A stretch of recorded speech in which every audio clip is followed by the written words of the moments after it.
Les amis, putain, c'est quoi ces merdes? Je pense que ça fait longtemps. Ouais, papa, ça fait longtemps. On va zouker.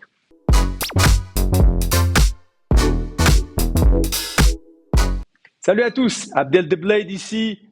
Vous m'avez vu dans la cage saison 1 et également ancien UFC Ultimate Fighter saison 23. On va parler de l'UFC Montréal. Ouais, l'UFC Montréal, l'UFC est revenu à Montréal. J'avais déjà fait des vidéos là-dessus. Ils sont revenus après 10 ans. Désolé à tous, mais regardez, j'ai pas fait de vidéo depuis un bout, ne vous inquiétez pas, je suis de retour et de retour en forme et en force. Je me suis fait opérer du bras, ça va être dans une autre vidéo, etc., etc.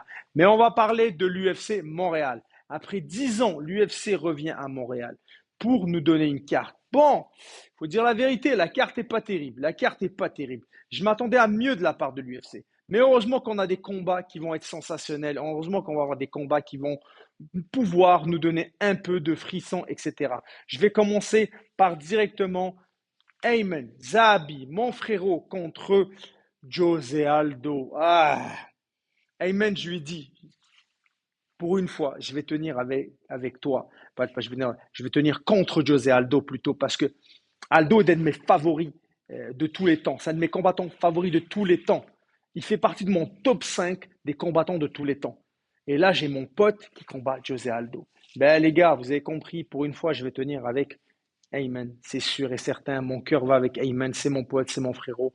Donc, je suis obligé de tenir avec lui et j'aimerais que ça se fasse dans les meilleures conditions possibles, imaginables. On a José Aldo. José Aldo, c'est José Aldo. On peut même plus le présenter. Multiples fois champion du monde, invaincu pendant beaucoup d'années. Il a pris sa retraite. Il est revenu. Il combat dans une catégorie qui n'est pas la sienne, à 135 livres ou 145 livres. Et je ne sais pas comment il fait pour couper autant de poids pour aller dans cette catégorie-là, mais il le fait. Là, il combat à Montréal. Et là, Ayman le combat. Mon frère Ayman Zahabi, qui est frère du célèbre entraîneur Firas Zahabi, va le rencontrer et va le combattre ici à Montréal, chez lui à la maison. Je ne sais pas quoi vous dire, c'est un combat qui va être, pour moi, c'est le meilleur combat de la soirée. Dites ce que vous voulez, c'est le meilleur combat de la soirée. C'est vrai que je souhaite que Ayman, bien sûr, gagne. Je vais être triste pour Aldo dans la défaite. Mais en fait, c'est que je vous dire que je vais être triste d'un côté ou de l'autre. Parce que un, c'est mon frérot d'armes et l'autre, c'est un des meilleurs combattants de tous les temps. Mais je suis de tout cœur avec Ayman et je pense Ayman va gagner par décision. Il a toutes les armes possibles, il est sharp, il est vraiment incroyable. Il a fait un camp d'entraînement super, il est bien mentalement. Il a rien à perdre de ce combat, il a tout à gagner. Donc ça, c'est un homme très dangereux. Ayman, je suis avec toi, mon frère, de A à Z. Après, je vais passer directement dans les co-main event et main event, parce que l'autre reste de la carte, regardez, je regarde, je vais rien savoir. Je vais rien savoir. Manon Fiorot contre Shevchenko. Aïe, aïe, aïe, aïe. Je vous avais dit dans une vidéo précédente que Manon est la combattante française tricolore qui est le plus proche de se battre pour une ceinture UFC. Et bien voilà, c'est fait. Elle se bat contre la grande Shevchenko. Ouais, dans les dernières vidéos, en tout cas, la majorité des gens qui étaient autour de moi m'ont dit ouais, Furo, ouais, elle y va au niveau du trash talking. Tu sais, ça y va, tu vois, la façon. Je dis, écoutez, Manon est une combattante complète, elle est très bonne. Elle a tous les outils nécessaires pour pouvoir battre Shevchenko. Mais là, on parle de Shevchenko, hein. C'est pas la petite combattante du coin, on parle Shevchenko, c'est la seule combattante avec les nouvelles formules de ceinture qui a collectionné les 8 rubis. Championne, elle a perdu, elle a repris, pas n'importe qui. Elle a défoncé la gueule pas mal de fois, elle a donné du fil à retordre à Amanda Nunes, hein. Et c'était chaud, hein. Pour moi, elle avait tout pour gagner, hein. Donc, elle peut gagner contre Amanda Nunes sans aucun problème. Donc, c'est pas n'importe qui que Manon en face d'elle. Et par contre, ça a été un peu exagéré de dire qu'elle est meilleure dans tous les domaines que Shevchenko. Chacune a ses forces, a ses faiblesses. Moi, pour ma part, je suis côté Shevchenko. C'est une combattante. On a tous des côtés favoris, une personnalité, une ci, une ça. Et moi, je trouve que Shevchenko, elle a des outils différents.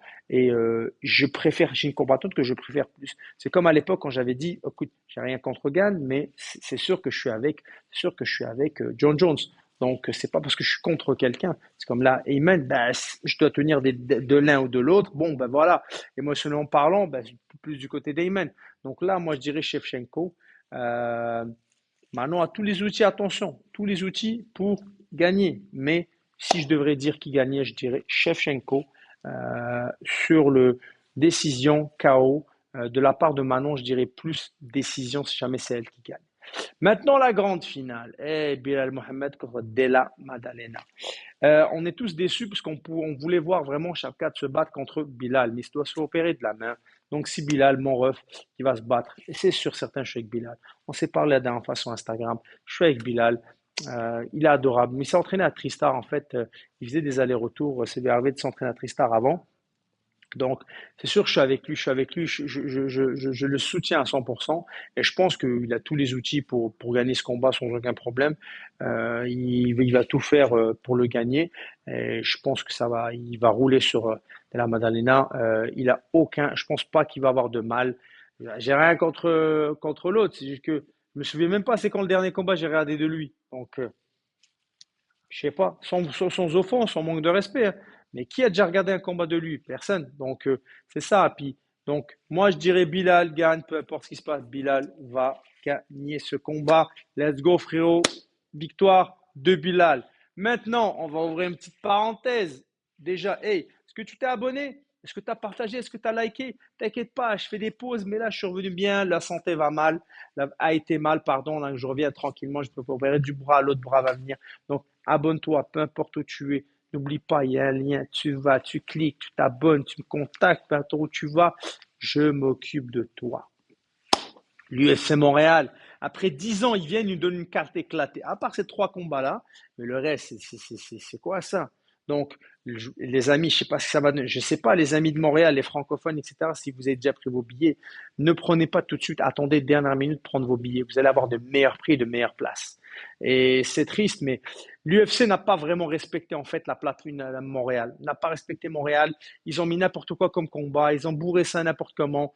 Ils doivent vraiment revenir à leur ancienne eux et en fait faire un meilleur recrutement. Ça signe des contrats des combattants n'importe où. On a beaucoup d'accès, beaucoup de portes maintenant pour se signer à l'UFC. C'est du n'importe quoi. Donc le niveau s'est dilué. Moi, je vous le dis franchement, le niveau de l'UFC s'est dilué.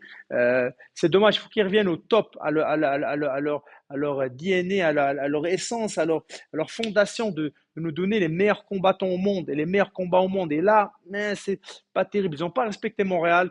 Ils ont rien respecté du tout. Donc, ils ont mis les prix des billets, mais c'est des fous. À l'époque, un prix de billet, c'était 150 balles, tu étais en haut. Là, c'est 450 $, 400, 500, t'es malade. En bas, dans les gradins, des 1000, 2000, c'est des fous. C'est ridicule. Le prix est juste incroyablement ridicule. Là, les prix sont en train de chuter. C'est même pas plein. C'est même pas plein. Donc, attendez dernière seconde et y allez. Et allez-y, mais allez supporter les combattants. Eux, ils n'ont rien fait là-dedans. C'est la décision de la part. C'est l'UFC qui est un peu. Qui fait des mauvaises décisions comme ça. Donc, allez-y supporter. Moi, je vous encouragerai toujours à aller supporter les combattants. Ils ont besoin d'être payés et ils ont d'être mieux payés malgré que l'UFC ne les paye pas assez. J'espère que ça vous a plu. Mettez-moi en commentaire pour ces combats-là. Je n'ai pas parlé de combattants parce que ça ne m'intéresse pas. J'ai parlé des trois là.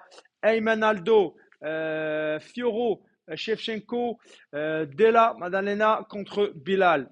À bientôt dans une prochaine vidéo. Je vous réserve beaucoup de surprises. Bonne journée les amis. Elle me gratte depuis tout à l'heure.